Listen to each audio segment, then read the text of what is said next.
buenos días, apreciados aprendices.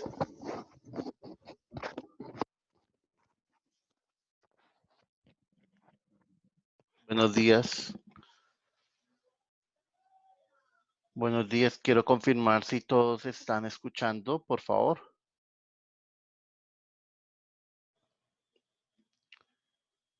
Muy buenos días. Cualquiera, por favor, que me confirme si están escuchando.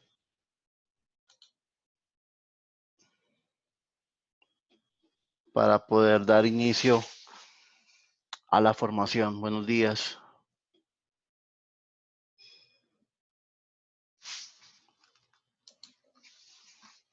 Buenos días.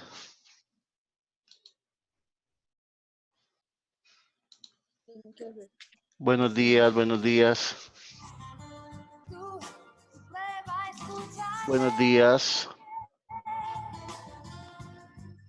Muchas gracias. Aprendices, buenos días, ¿cómo están? Quiero confirmar si ustedes están escuchando en esta mañana. Sí, instructor, estamos escuchando. Sí, perfecto. Sí, señor. Listo. Camila, ¿sí? Paula. Ya, bueno, espérame porque esto es nuevo para todos. Listo, Fabio ya me está diciendo que sí. Listo, perfecto.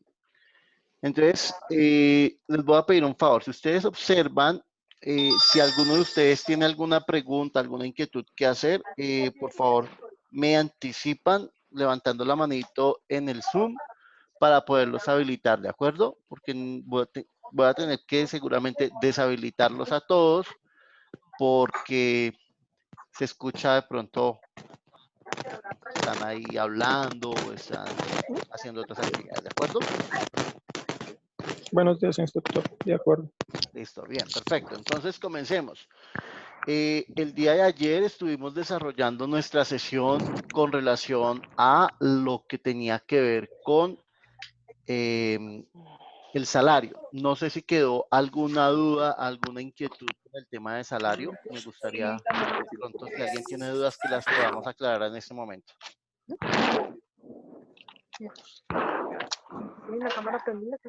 ¿No hay dudas sobre salario? Entonces, si no hay dudas sobre salario, voy a compartir con ustedes unos aspectos que me parece que es importante que tengamos en cuenta con relación a algo que ayer estábamos hablando del salario. Entonces, quiero hacer dos precisiones. La primera tiene que ver con el salario en especie. Cuando ayer hablábamos del salario en especie, se generó de pronto la inquietud en algunos de ustedes con respecto a qué equivalía este salario en especie. Entonces, quiero indicar que el salario en especie es aquel valor que se paga bien con productos, con bienes del empleador, ¿de acuerdo? Estoy en clase. Pero tienen unos límites. ¿Cuáles son esos límites? En el caso del salario mínimo mensual legal vigente, cuando se pacta un salario mínimo mensual legal vigente, este salario no puede exceder el 30% del valor total del salario. ¿De acuerdo? Que quede claro eso. No puede exceder del 30% del valor total del salario. Si el salario es superior al salario mínimo mensual legal vigente, si es superior, entonces este valor del salario en especie no podrá ser superior al 50% del valor del salario. ¿Es claro? Si el salario es hasta un salario mínimo, puedo pactar hasta el 30% del salario como salario en especie. Si el salario es superior al mínimo, puedo entonces pactar un salario en especie hasta el 50%. Lo que quiero decir es que en ningún caso, jamás, nunca de los nunca, nunca, el salario podrá pactarse en el 100% en especie. ¿Es claro eso? Sí, señor. Listo, perfecto. Ahora, básicamente lo que significa es que no podría pactarse entre los empleadores y los trabajadores no se podría pactar, por ejemplo, aspectos tales como que voy a pactar el salario en trueque, ¿de acuerdo? No podría pactarlo de esa forma, ¿de acuerdo? Es decir, pactamos el salario en especie al 100%, no es posible. ¿Listo? Bien, continuemos. Algo que también es preciso, no llegamos todos al tiempo, entonces me toca estarlos aceptando, activar todos. Listo. ¿Qué Buenos más días. Buenos días. Hablemos ahora sobre el salario integral, ¿de acuerdo? Hablemos sobre el salario integral. ¿Qué es el salario integral? El salario integral es una modalidad, y aquí quiero ser muy claro, porque les va a pasar a ustedes, y sé que les está pasando a personas que ustedes conocen, porque hay un error muy común que ocurre con relación al tema del salario integral. Déjenme en un minuto, por favor, verifico una cosa. Escribirle que soy.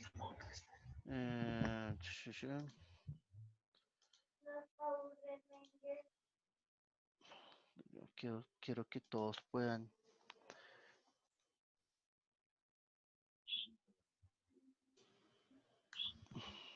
Listo, yo creo que aquí no va a tener más inconveniente.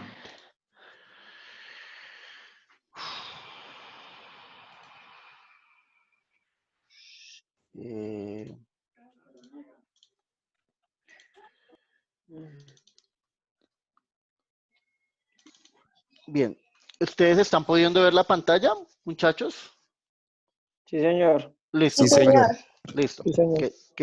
Quería verificar si se estaba pudiendo ver.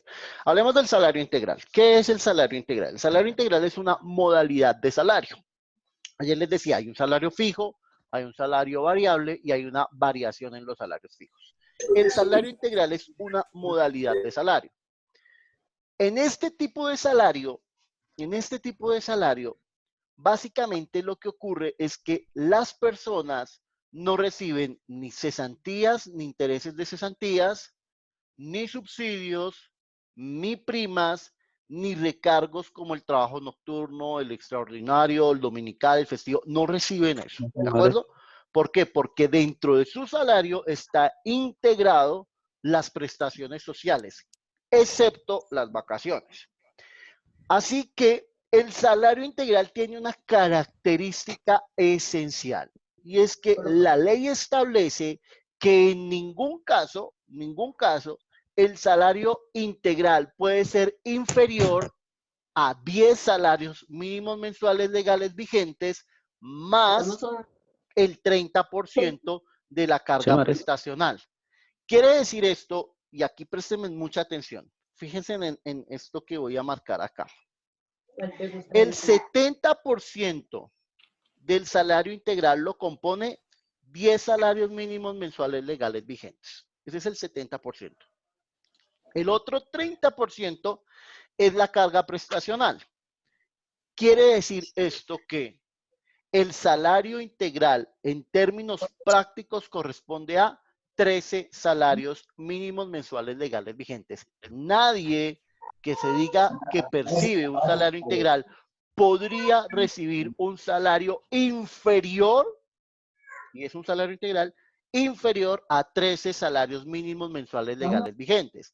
Entonces, hoy en día, salario integral para el año 2020 correspondería a un valor de 11.411.439 pesos. Cuando el trabajador sale a vacaciones, ahí sí le pagan las vacaciones. Los aportes a la seguridad social y los parafiscales que se pagan sobre este 70% del factor de ingreso. ¿De acuerdo? Pilas con esto. Pilas porque es muy importante. Espera, madre. No, pues acá nos pusieron música para todos. Quita el micrófono. Otra vez lo leí que no le mandó nada.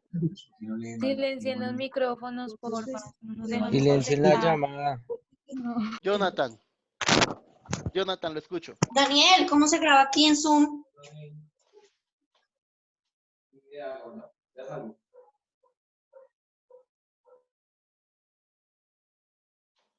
Jonathan tenía una pregunta. ¿Botoncito rojo no está? Jonathan.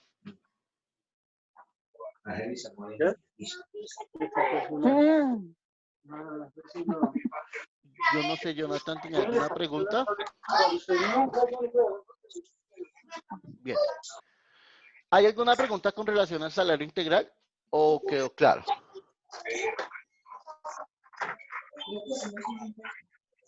Acá hay otra extensión. Ah, ok. ¿Qué personas, No sé. qué personas ganan ese salario? ¿Qué personas pueden ganar ese salario? Bueno, ese salario se puede pactar con cualquier tipo de trabajador. Básicamente, quienes devengan los salarios integrales son los directivos de las compañías. Básicamente son ellos. Esa pregunta que usted hace es absolutamente importante y por eso quiero hacer este ¿Qué le énfasis. prestas a él? ¿Qué te regaló? Normalmente ocurre Rápido, que rápido. los empleadores, cuando contratan a una persona, le dicen, Laura Camila, ¿tienes alguna pregunta? Creo que era mejor la otra. ¿Por qué no silencian los micrófonos, por Silencien favor? los micrófonos.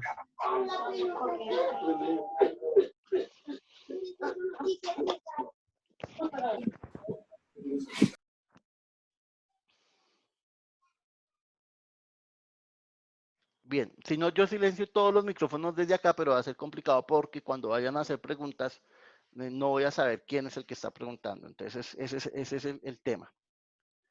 Bien, vuelvo a tomar el tema de la pregunta que me hicieron.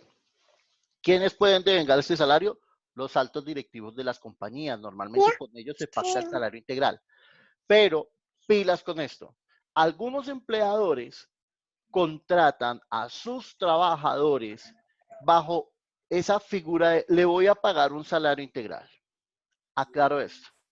El salario integral tendría que ser correspondiente a 13 salarios mínimos mensuales legales vigentes. Así que si a usted le pagan 1 millón de pesos de sueldo y le dicen que es un sueldo integral, mi querido aprendiz, le están timando. ¿Y por qué digo que le están timando? Porque la ley prevé, la ley establece que el salario integral deberá corresponder mínimo a 10 salarios mínimos mensuales legales vigentes más el 30% del factor prestacional, es decir, 13 salarios mínimos mensuales legales vigentes. Desafortunadamente, a veces la necesidad pues nos conduce a tener que aceptar ese tipo de salarios, pero a la postre, cuando se quiera buscar una reclamación de carácter laboral, pues tendrá que demandarse el incumplimiento con relación al pago del salario.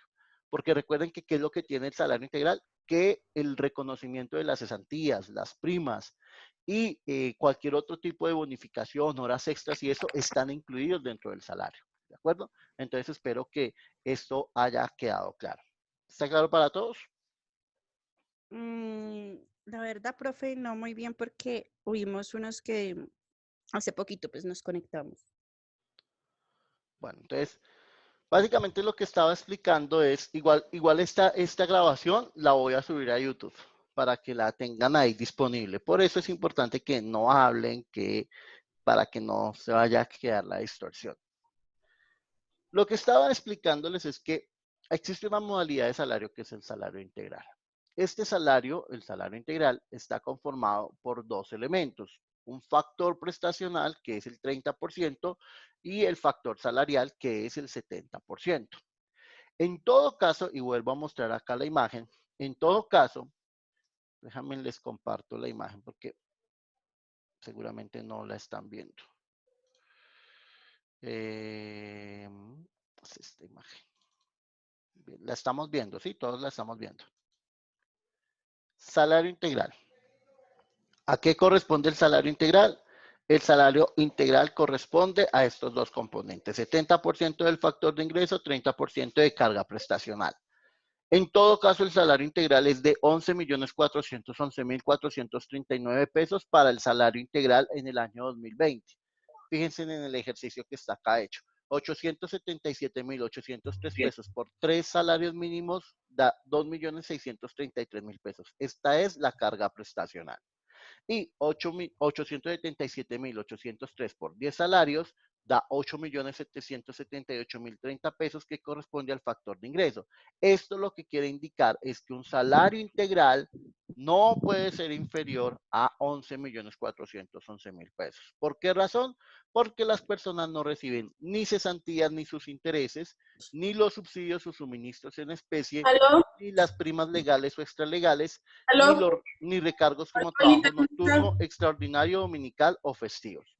Lo que sí perciben es las vacaciones. Lo que sí van a percibir son las vacaciones. Y recuerden, por favor, que los aportes a seguridad social...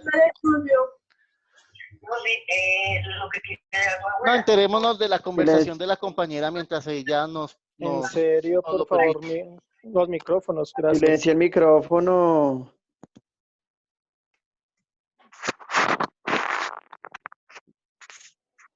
Gracias. Instructor, disculpe, qué pena, pues yo veo a solución, sería que pues usted nos diera la clase completa y cuando ya pues haya de paso a preguntas, activamos los micrófonos o por el medio del chat preguntamos, porque yo creo que así vamos a seguir toda la clase si no silencian los micrófonos. Estoy de acuerdo, Camila. No, Vamos a porque hacerlo le así. tocaría devolverse y todo.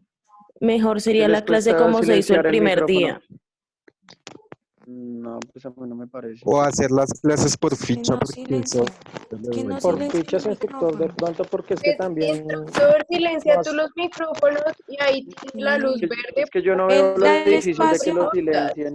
él puede dar el espacio para las preguntas y ahí ya nosotros podemos hacer pues, las preguntas. Mira, hagamos una cosa. Les voy a proponer lo siguiente.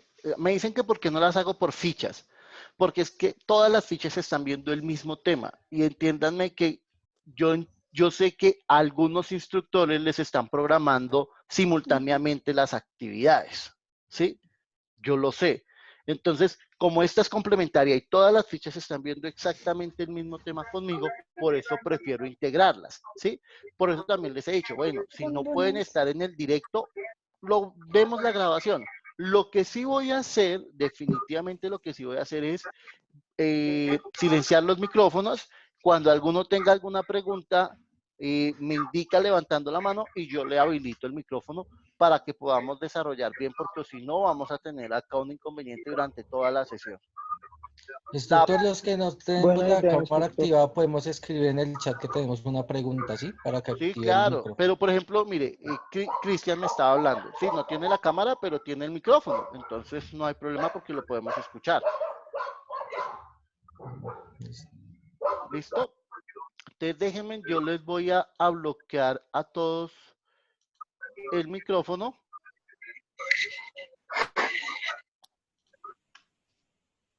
Y cuando alguno tenga alguna inquietud, ya les silencia a todos el micrófono. Cuando alguno tenga alguna inquietud, levanta la mano.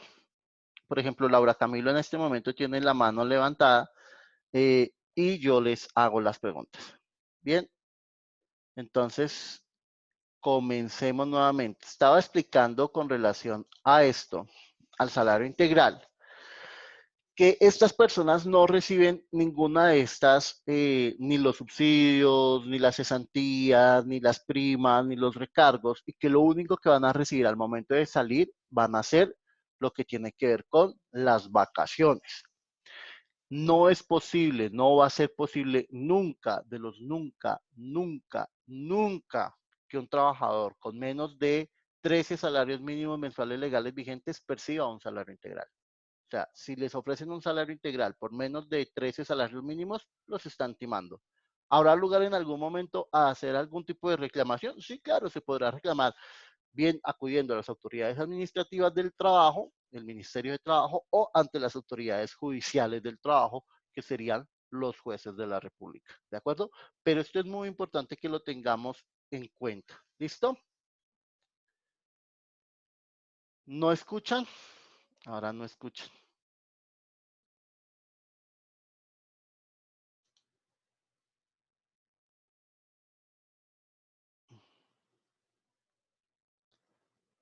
Entonces, debe ser que las personas que no están escuchando no tienen activada la entrada del audio. Entonces, por eso no están escuchando. Listo. Bueno, aquí Kevin, Ginette, Camila me dicen que sí están pudiendo escuchar. Bien, claro entonces hasta aquí porque con esto voy a terminar el tema de salario. ¿Ninguna pregunta? Igual, si se les genera alguna pregunta más adelante, entonces yo se las resuelvo. A ver, Cristian.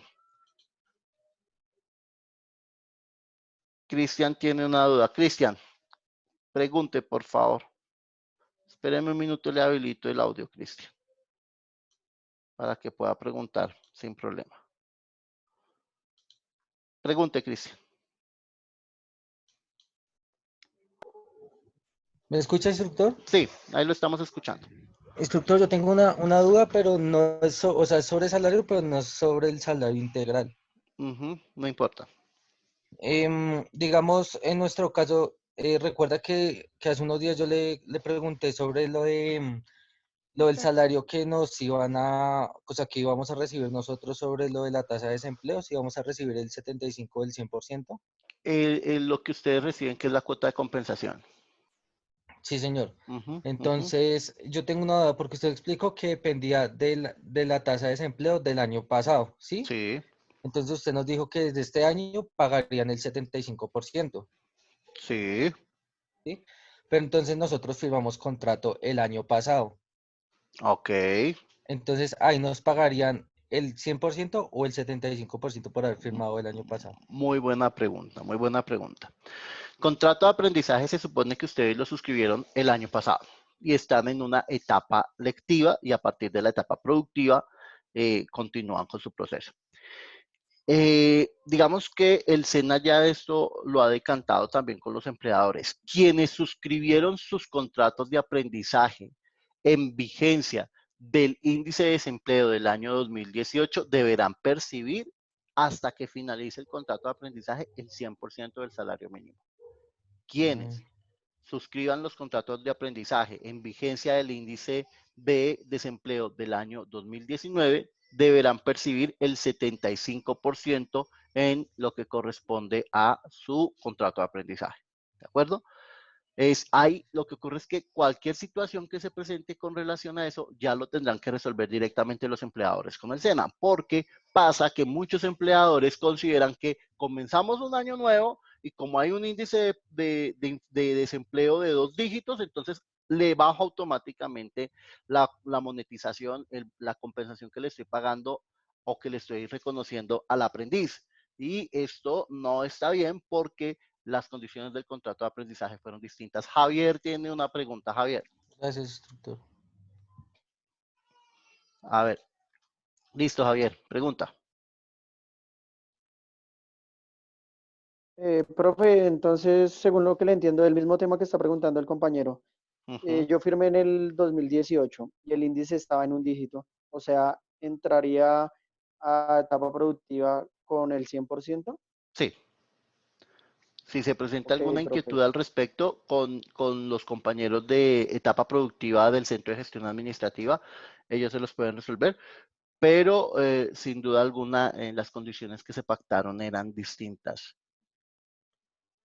No podría... Porque firmamos en el 2018. Sí, la empresa patrocinadora firmé en el 2018. no podría de una vez disminuir el valor de la monetización que les está pagando. Preguntaba... Ok, gracias. Ok, Javier, con todo gusto. Un saludo, Javier, me alegra verlo. Lo mismo, profe, gracias. Bien, me estaba preguntando aquí ahorita Juliana. Juliana preguntaba que si en el salario integral solo reciben las vacaciones. Efectivamente, en el salario integral solo se perciben vacaciones. Es lo único que va a recibir el trabajador. Solamente va a recibir las vacaciones. ¿Listo? Bien. Entremos ahora a nuestro tercer tema de derecho individual. Acá quiero ser muy, muy claro porque voy a explicar el tema de la jornada de trabajo. ¿Recuerdan que les dije que existían cuatro temas muy importantes en lo que tenía que ver con derecho del trabajo. Un primer tema tenía que ver con lo que era el contrato de trabajo. Un segundo tema, lo que tenía que ver con el salario. Un tercer tema, el que vamos a ver hoy, que es el de la jornada de trabajo. Y un cuarto tema que tendrá que ver con el tema referente a las prestaciones sociales. Recuerden que les dije que en una relación de trabajo, en una relación laboral, lo más importante era determinar tres elementos esenciales: la prestación personal del servicio, la continuada subordinación o dependencia y la remuneración. Ya vimos el elemento remuneración. Vamos a ver ahora un elemento que hace parte de la subordinación o continuada dependencia, y es el que tiene que ver con la jornada de trabajo o la jornada laboral. ¿De acuerdo? Ahora, les voy a compartir acá un material para que lo vayamos viendo.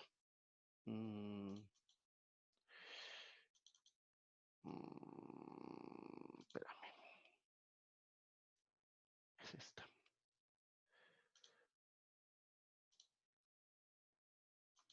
Bien, ¿qué es la jornada de trabajo?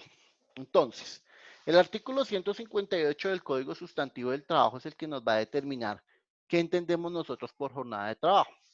Entonces, la jornada de trabajo es el tiempo dentro del cual se ejercen las actividades personales subordinadas, es decir, la prestación personal del servicio respecto del sujeto empleador, y esa subordinación se limita en una parte en la jornada de trabajo. Se denomina o tiene básicamente unos elementos que tenemos que tener claros. Se denomina jornada ordinaria de trabajo, la que el empleador o la empleadora pactan con su trabajador, y en ningún caso esta jornada ordinaria puede exceder los máximos que la ley permite. ¿De acuerdo? ¿Qué quiero decir con esto? La jornada máxima ordinaria de trabajo está arreglada por la ley, y la jornada de trabajo es la que pactan las partes. Y esto es muy importante porque vuelvo al mismo punto. Muchas veces se cometen errores los empleadores, particularmente son los empleadores porque el trabajador cumple lo que el empleador le dice, porque es el que está sujeto a subordinación. Muchas veces los empleadores cometen el error de pactar unas jornadas de trabajo con sus trabajadores y luego les modifican las jornadas y pretenden no pagar horas extras. Quiero decir esta. ¿Cuál es la jornada ordinaria de trabajo que pacta un trabajador con un empleador? El que queda en el contrato de trabajo. Esa es la jornada. Si a mí me dicen que yo voy a trabajar de 6 de la mañana a 12 del día y que esa es mi jornada ordinaria de trabajo, lo que yo trabaje después de las 12 del día serán horas extras. Si yo pacto una jornada inferior a las 8 horas diarias, lo que yo trabaje adicional son horas extras. Quiero que eso quede claro, porque es que la gente confunde la jornada máxima legal ordinaria, la jornada máxima legal de trabajo con la jornada ordinaria de trabajo. Por eso quiero que lo tengamos muy claro. Voy a mostrarles otra diapositiva para que lo tengamos aún más claro. Acá. Jornada laboral máxima en Colombia. La jornada laboral máxima en Colombia está regulada por el artículo 161 del Código Sustantivo del Trabajo, y es el horario máximo en que un trabajador puede laborar en un día y en una semana. Esa es la jornada laboral máxima. La jornada laboral máxima en Colombia está establecida en un máximo de 8 horas diarias, 8 horas diarias y 48 horas semanales. Esa es la jornada laboral máxima. Pero se puede pactar, y fíjense que acá lo señalo, se puede pactar cualquier jornada inferior a la máxima legal. Pero Ojo, nunca podrá ser superior a esta máxima legal. Recordemos que la jornada máxima legal se va a aplicar en los casos en que las partes guarden silencio. ¿Qué quiero decir? Si firmamos el contrato de trabajo y en el contrato de trabajo no quedó escrita cuál iba a ser mi jornada laboral, aplico la jornada laboral máxima legal. Esa es la que yo voy a aplicar. Pero si en mi contrato de trabajo dejamos escrito que que la jornada iba a ser 7 horas, 6 horas, esa es la jornada ordinaria. Si trabajo más de las horas pactadas en la jornada ordinaria, voy a recibir un reconocimiento de horas extras. Pilas con eso porque se suele confundir la jornada ordinaria con la máxima legal. ¿Vamos bien hasta ahí? Bien. Entonces, continuemos con este tema de la jornada porque sí me parece súper importante que lo tengamos claro. La jornada ordinaria de trabajo, insisto, es la que van a convenir las partes y es distinta a la máxima legal. Si las partes no acuerdan una jornada ordinaria, vamos a aplicar la jornada máxima legal de acuerdo con el artículo 159 del Código Sustantivo del Trabajo. Ahora, ¿cuáles son las excepciones que tiene la jornada laboral máxima? Pues esta jornada de las 48 horas semanales, 8 horas diarias, tienen unas excepciones y están establecidas en el artículo 161 del Código Sustantivo del Trabajo. Vamos a mirarla.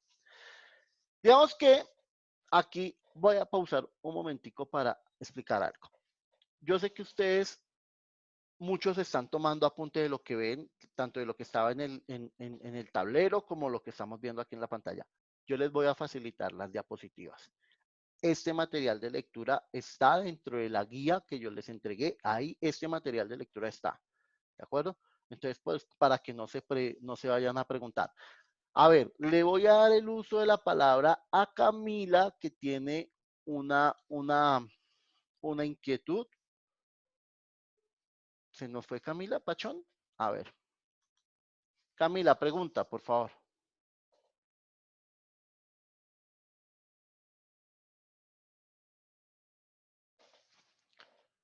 Camila, ¿te escuchamos? ¿Me escuchan? Sí, te escuchamos. ¿Me escuchan? Sí. Aló. Bueno, es que yo trabajé en un horario de, pues eran las 48 semanales, pero dentro de la semana se hacía de lunes a viernes 9 horas y media y el sábado se hacían 4 horas y media, 5 horas. Pues dentro de la semana se está extendiendo el tiempo a las 8 horas. Pero entonces ahí en ese caso, o sea, como usted dice que el máximo son 8 horas, entonces ahí la empresa estaría, digamos que, no sé, violando esa parte. Camila, ya te voy a aclarar. Existe una excepción a la jornada máxima legal. Ya la voy a explicar. Ya la voy a explicar para que puedas estar tranquila con relación a esa pregunta. No te adelantes, gracias. Pero tampoco te atrases. Aguanta. Listo. Ya te doy el uso de la palabra a Javier. Espera que es que Mónica está preguntando, entonces le voy a dar el uso de la palabra a Mónica. ¿Se me fue Mónica?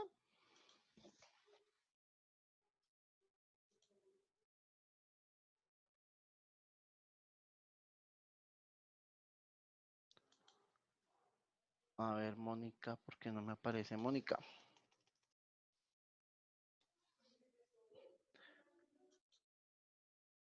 Mónica, puedes hacer la pregunta.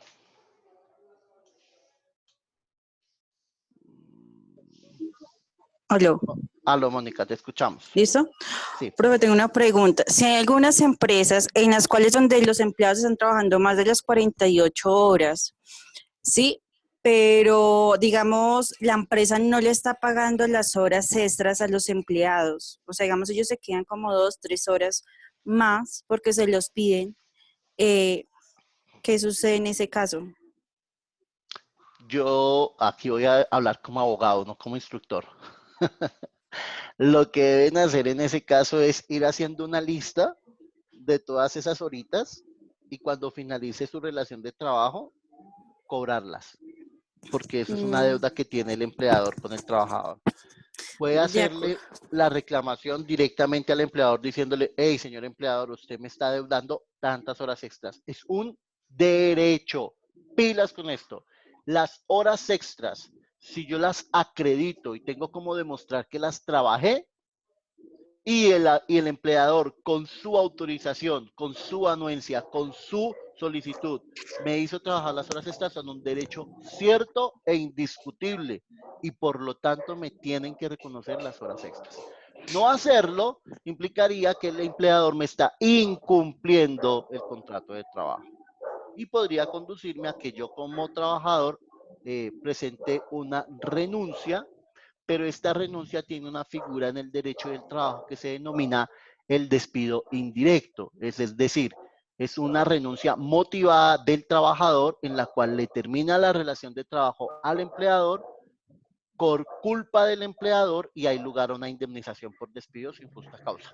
Pero eso lo vamos a ver más adelante. Pero básicamente, Mónica, con relación a tu pregunta, es que el trabajador tiene derecho a reclamar esas horas extras que no le han sido pagas. Y si no se las pagan, que vaya llevando su contabilidad y en su momento se las cobre al trabajador, al empleador.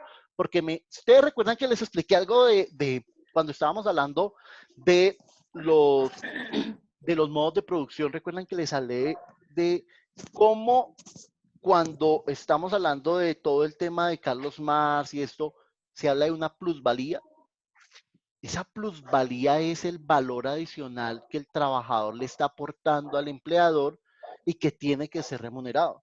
No es justo que un trabajador se quede más allá de esas 48 horas que están establecidas en la ley y no se le remuneren.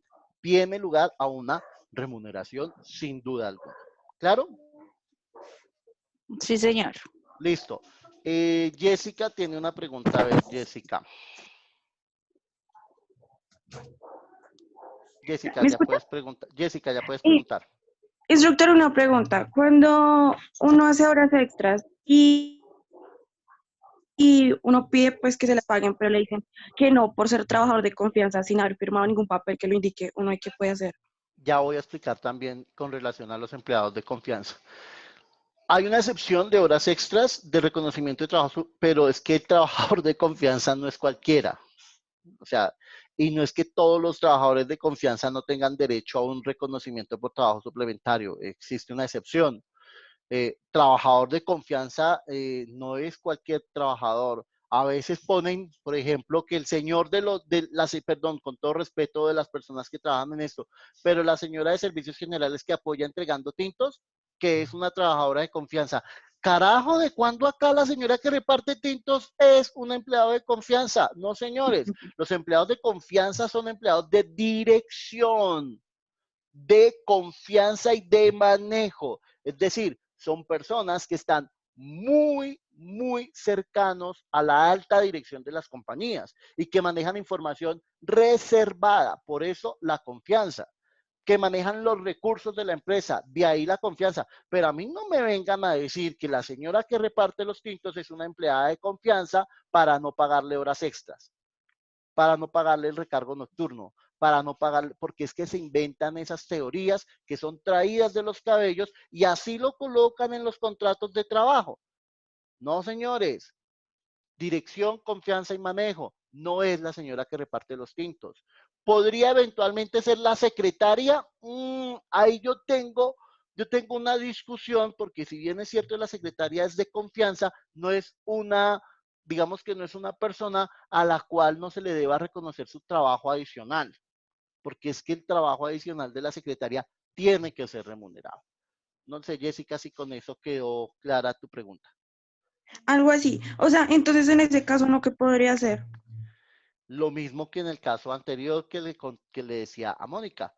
Hay que llevar una contabilidad. Los trabajadores tienen que aprender a llevar su propia contabilidad de que están trabajando horas extras. Ahora, normalmente las empresas, ¿qué hacen? Un huellero, ¿no? Les hacen firmar con un huellero o les hacen firmar una tarjeta de asistencia. Hay que cargar eso. Hay que pedir la copia de eso. Pregunta aquí Paula Valentina Pérez. ¿Y cuáles serían las formas de demostrar que se trabajaron esas horas? Te la voy a contestar de una vez. Solicitándole al empleador el registro de asistencia de entrada y salida. Esa es una forma. Otra, la tarjeta, ¿sí? Otra, los testigos. Otra, las actividades. Muchas veces, sobre todo las personas que trabajan en actividades de oficina, ustedes que van a ser tecnólogos en gestión empresarial y en gestión administrativa, ustedes van a tener que enviar muchas cosas por correo electrónico. Eso son pruebas. Si yo estoy enviando informes a las 8 o 9 de la noche, esa es una prueba de que estoy trabajando desde la oficina en un horario adicional. O sea, tengan en cuenta que medios de prueba hay tantos como la ley permite. ¿De acuerdo? Gina dice, instructor, ejemplo, una persona recibe una programación de trabajo de 10 horas, pero en su contrato se establecieron 8 horas diarias. Esas dos horas, ¿cómo se definirían? Gina, de acuerdo a lo que explicaba anteriormente, si se pactó que la jornada de trabajo iba a ser de 8 horas y trabajó 10, tiene 2 horas extras y tendrán que pagarse como horas extras. ¿De acuerdo? Bien, entonces, continuemos. Ay, Javier, perdóneme, Javier, qué pena con usted, caray. Yo lo vi, fue haciendo muecas, no pensé que tenía preguntas. Profe, respecto a lo que estaba hablando, el tema que estaba hablando, no el de las horas extras, sino el que usted estaba hablando primero. Sí. O sea, yo pacto de 6 a 12, como usted decía en el ejemplo, y no he pactado, digamos, más horarios. Un ejemplo, y me ponen a trabajar de 2 a 6, ¿se puede sin haberlo pactado? Se me perdió la pregunta, Javier, qué pena, se me perdió la pregunta. O sea, el ejemplo que usted me pone, yo pacto mis horas de trabajo de 6 de la mañana a 12 del día, ¿sí? Sí. En la empresa me ponen a trabajar de 12 a 6. Me cambian ¿Se la puede jornada. sin haberlo pactado? Me cambian Sí. la jornada. ¿Se puede sin haberlo pactado? ¿Podrían cambiarme la jornada de trabajo? Sí, Javier. Sí, porque es que resulta que acuérdense en que dentro de esa subordinación hay una facultad que es la facultad ius variandi. Recuerdan que se las expliqué en la primera sesión. La facultad ius variandi es la capacidad o la facultad legal que el empleador tiene para modificar las condiciones de tiempo, modo, lugar de prestación del servicio. Él podría unilateralmente, sin mi consentimiento inclusive, modificarme la jornada de trabajo, siempre que esa modificación de la jornada de trabajo no atente contra la dignidad del trabajador y los derechos del trabajador. Pero en efecto sí podría hacerme el cambio de la jornada de trabajo. Sí lo podría hacer.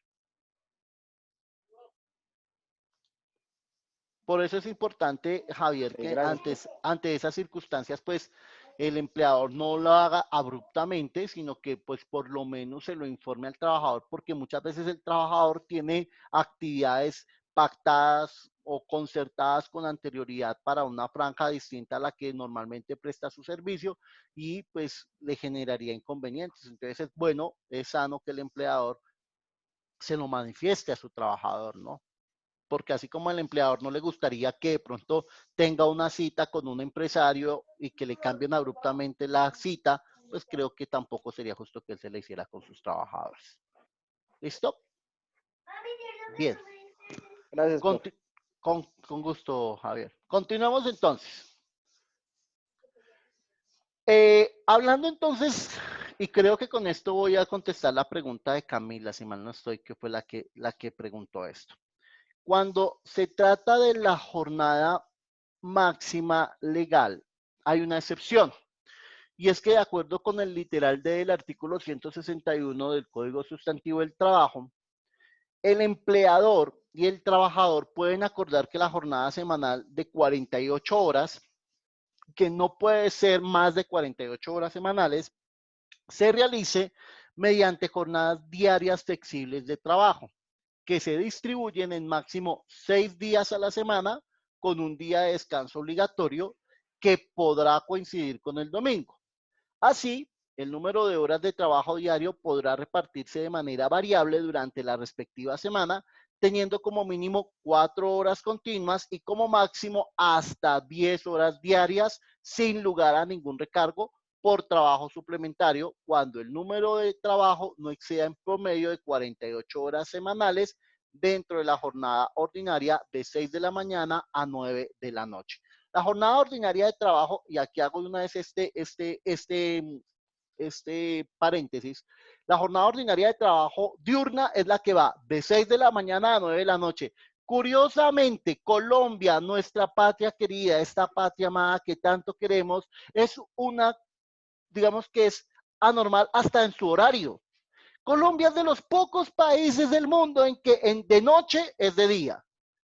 Afortunadamente, el presidente Santos tomó una decisión y lo bajó una horita, ¿no? Porque antes era hasta las 10 de la noche. O sea, una persona trabaja entre las 8 de la noche y las 9 de la noche y está trabajando de día. Eso solamente pasa en Colombia. O sea, bendito sea Dios que nacimos en este país, ¿sí? Así es, y no podemos cambiarlas. Son las reglas, es la ley, y la ley establece que la jornada ordinaria diurna es la que va de 6 de la mañana a 9 de la noche, y la nocturna la que va de 9 de la noche a 6 de la mañana. Hago estas dos precisiones para saber a partir de qué momento le empiezan a pagar a un trabajador el recargo nocturno.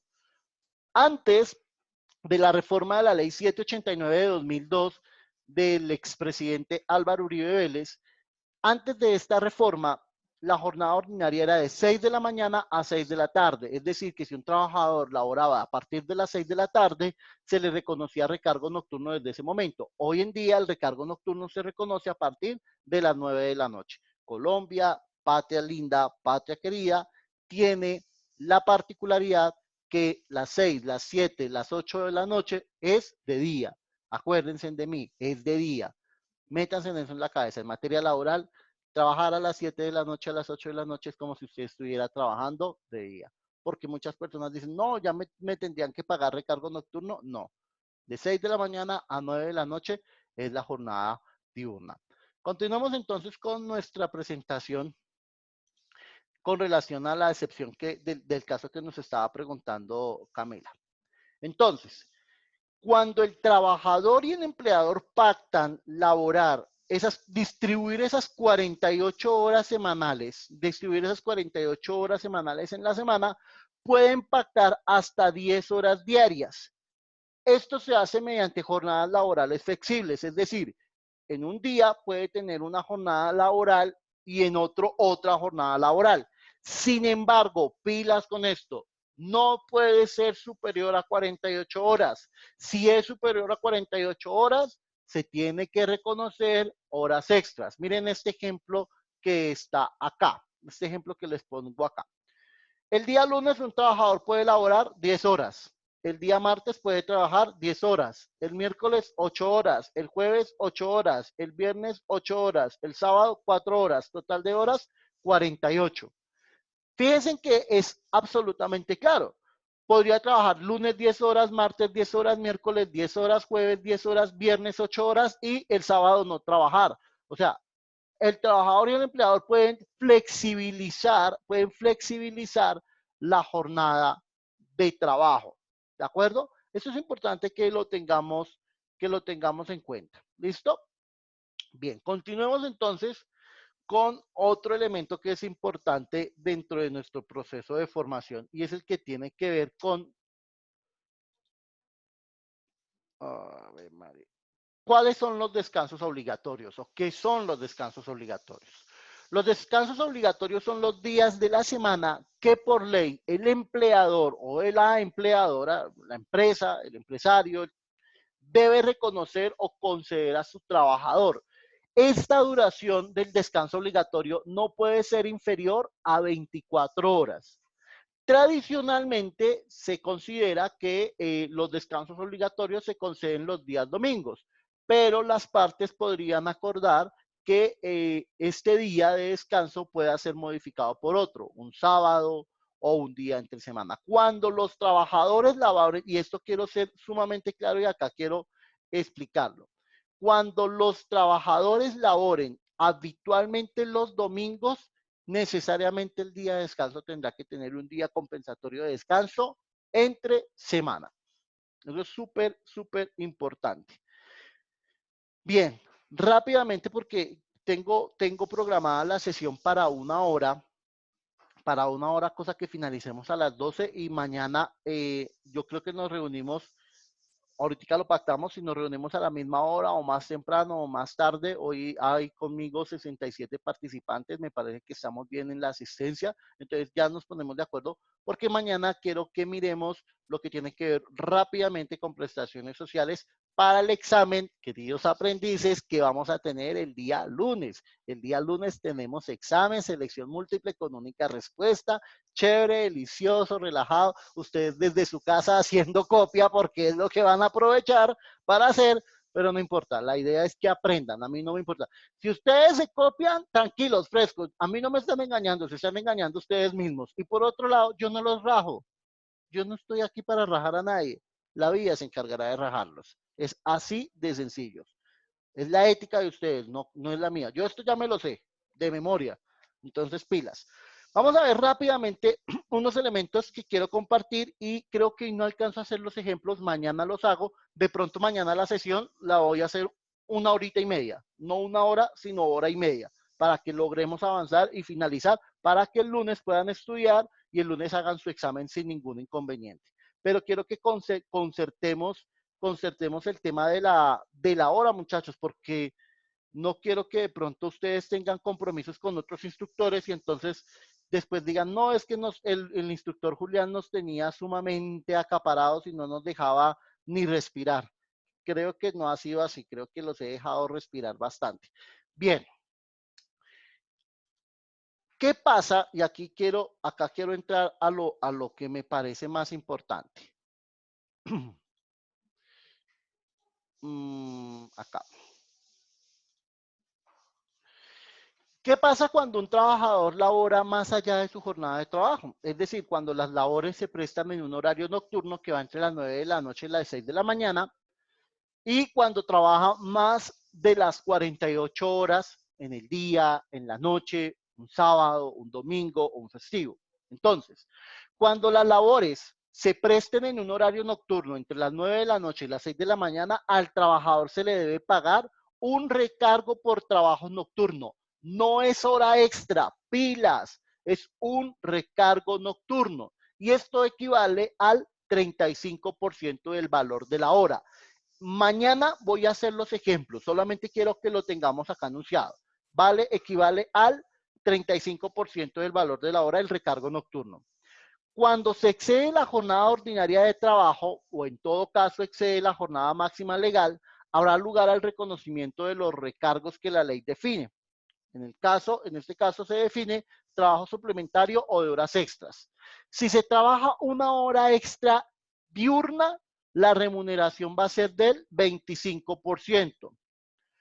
Cuando se trabaja 1 hora extra nocturna, la remuneración va a ser del 75%. Y cuando la labor se preste en día domingo o festivo, además de estos valores que ya están acá anotados, si se presentan, si es diurno, si es nocturno, se debe reconocer una remuneración solo por el hecho de ser dominical o festivo del 75%. Quizás en este momento esto no me lo van a entender muy bien. No me lo van a entender muy bien, pero lo voy a explicar de mejor manera mañana con ejemplos, con casos. Yo sé que a ustedes les gustan los casos, los ejemplos, y les voy a poner unos ejemplos y unos casos interesantes para que los hagamos, cosa que el lunes cuando tengan que ustedes hacer ejercicios matemáticos, les vaya súper bien, porque de los ejemplos que yo ponga mañana, los vamos a hacer.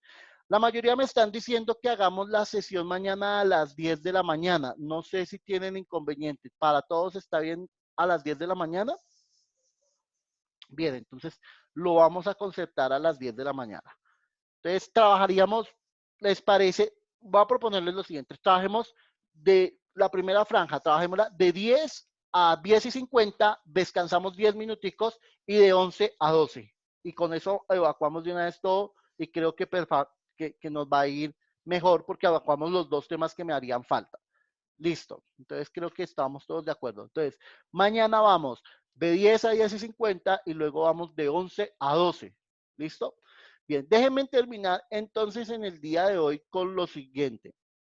Es importante que tengamos en cuenta que cuando hablamos de recargos o cuando hablamos de horas extras, La ley es la que prevé cuál es el valor del recargo y cuál es el valor de la hora extra. Una cosa es el recargo nocturno y otra cosa es la hora extra. Por favor, no me van a confundir eso, muchachos, porque es que muchas veces confundimos esa información y cuando la confundimos entramos en unos dilemas con los empresarios, con los trabajadores que no tendrían ningún sentido. Bien, en este momento entonces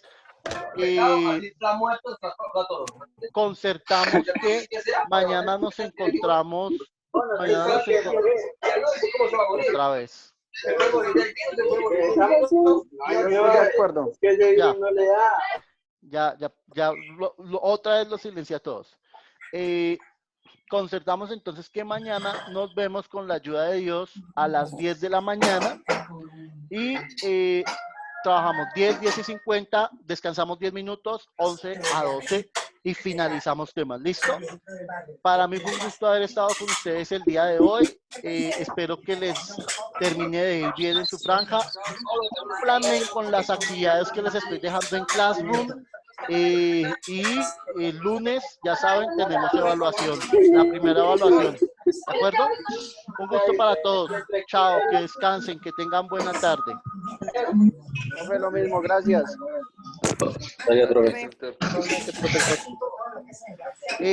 Una última cosa que se me estaba olvidando, por favor. Lean el material que está en guía. Lean el material que está en guía. Esto lo voy a subir ahorita a YouTube para que puedan ahí también revisar. ¿Listo? Nos vemos. Que descansen. Vale, chao, profe.